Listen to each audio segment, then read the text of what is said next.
समस्तीपुर के रोसड़ा के पबरा गांव निवासी एक ही परिवार के दो भाइयों की अपराधियों ने गोली मारकर हत्या कर दी थी। उसके बाद नेता प्रतिपक्ष विजय सिन्हा शुक्रवार को पीड़ित परिवार से मिलने पहुंचे। इस दौरान उन्होंने परिवार के लोगों से घटना की जानकारी ली और पीड़ित परिवार को न्याय दिलाने का भरोसा दिलाया। साथ ही क्षेत्र में हो रहे लगातार घटना को लेकर नेता प्रतिपक्ष ने कहा कि समस्तीपुर के अंदर कोई ऐसा हफ्ता नहीं बाकी है जहां 2 महीनों के अंदर दर्जन भर लोग अपराधियों की गोली का शिकार ना हो चुके। ऐसे निकम्मे पदाधिकारी के रहने का कोई औचित्य नहीं होता है जो घटना के बाद सिर्फ उद्भेदन कर वाहवाही लूटे। घटना रोकने का प्रयास हो, पुनः इस तरह घटित ना हो, इस पर कार्य होना चाहिए। आज अगर पुलिस पेट्रोलिंग होता तो इस तरह की घटना नहीं घटते। इधर नेता प्रतिपक्ष ने लगातार हो रही घटनाओं को लेकर बिहार सरकार पर भी हमला बोला और कहा कि बिहार में पूरी तरह से जंगल राज कायम हो गया है। बिहार की सरकार सत्ता के लिए बिहार को गुंडों के हवाले कर दिया है। इस मौके पर परिवार के सदस्य के साथ भाजपा के कई बड़े नेता भी मौजूद थे। बता दें कि रोसड़ा में दुकान बंद कर घर जा रहे 2 सगे भाई किराना व्यवसायी को अपराधियों ने गोली मारकर हत्या कर दी। ये पूरी तरह से प्रशासनिक लापरवाही है और इस परिवार के साथ पहली घटना में ही संज्ञान लिया जाता। बार बार सुरक्षा की मांग करने के बाद बार बार अपराधियों के संदर्भ में कहने के बाद भी प्रशासन ने संज्ञान नहीं लिया और उसकी परिणति है कि आज 2 इस घर का जो कमाऊ पुत्र था उसकी हत्या कर दी गई और इस परिवार में अब कोई कमाने वाला नहीं है। और जिस तरह से विकलांग लोग, वृद्ध लोग, बच्चे छोटे छोटे हैं, ये अपराधियों के घटना से आज ये परिवार पलायन के लिए विवश जो भाषा बोल रही है और ये दहशत में सारे लोग इनकी सुरक्षा और इनको मुआवजा की व्यवस्था बनाए। जब इन्होंने पहले ही 2022 में और 2000 अपराधियों की संपत्ति को जब्त करे, जब तक सुरक्षा पूरी दे और अपराधियों की संपत्ति स्पीडी ट्रायल चला के जब्त करे और सजा दे।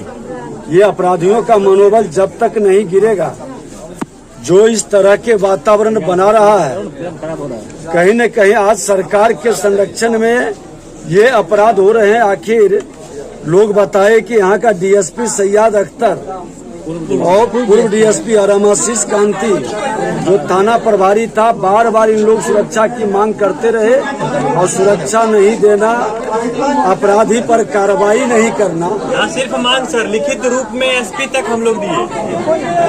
ये इन लोगों के ऊपर भी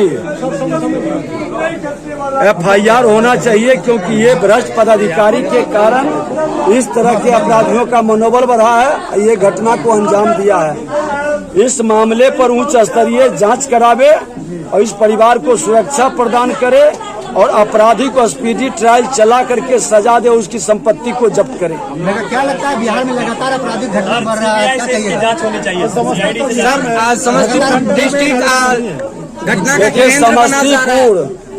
समस्तीपुर के अंदर अभी इसके पहले भी एक गांव हम गए हैं जहां हत्या किया। समस्तीपुर में ये लगता है आधे दर्जन से ज्यादा बार मैं आ चुका हूं और रेगुलर यहाँ पर हत्या, अपहरण, लूट, बलात्कार की कई घटनाएं घटित हो रही है। लोग दहशत में हैं। यहाँ से सरकार में 6 मंत्री के दर्जा प्राप्त किए हुए लोग बैठे हैं और यहाँ का प्रशासन इतना निकम्मा है। शासन में बैठा लोग कहीं न कहीं ऐसे लोगों का मनोबल बढ़ा रहा है जिसके कारण इतने अपराध का ग्राफ बढ़ रहा है। ये मामला को हम लोग सदन के अंदर भी रखेंगे और जब तक न्याय नहीं मिलेगा इसकी लड़ाई, ऐसे भ्रष्ट पदाधिकारी पर कार्रवाई जब तक सरकार नहीं करती है फिर अपराध नहीं रुकेगा और न्याय नहीं मिलेगा। क्योंकि कहीं न कहीं अपराधियों से इनकी मिली भगत है। शासन प्रशासन में बैठे लोगों को और इनकी उच्च स्तरीय जांच आवश्यक है। बिहार में सुशासन है, क्या लगता है?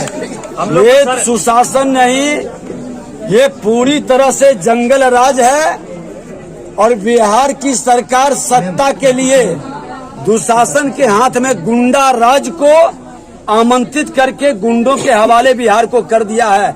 सरकार में बैठे लोगों को अब सत्ता चलाने का अधिकार नहीं है, इनको इस्तीफा देना चाहिए। नीतीश कुमार कहते हैं कि बिहार में अपराध ही नहीं है, काम तो हो रहा है, पुलिस काम कर अब रही है। सामने प्रमाण है कि शायद समस्तीपुर के अंदर कोई हफ्ता बाकी हो, 2 महीने के अंदर दर्जन भर लोग अपराधियों की गोली के शिकार हुए हैं। और लगता है कि ये 2022 से इन लोगों ने डिमांड किया है। जिस समय डकैती हुआ, लूट हुआ, उस समय से डिमांड किया। क्या यहाँ प्रशासन है? सर एक बार एसपी से बात सर, यहाँ पर मासूम लोग को जीने नहीं दिया। और देखिए, ऐसे निकम्मे पदाधिकारी को रहने का कोई औचित्य नहीं है जो घटना को बाद में सिर्फ उद्भेदन करे। अरे घटना घटित हो गया, लोगों की हत्या हो गई, उसके बाद उद्भेदन करने से क्या होगा? घटना रोकने का प्रयास करो और घटना घटित न हो ये संज्ञान में लो। आज पेट्रोलिंग होता और इसकी शिकायत पर एक्शन होता तो ये घटना रुक सकती थी।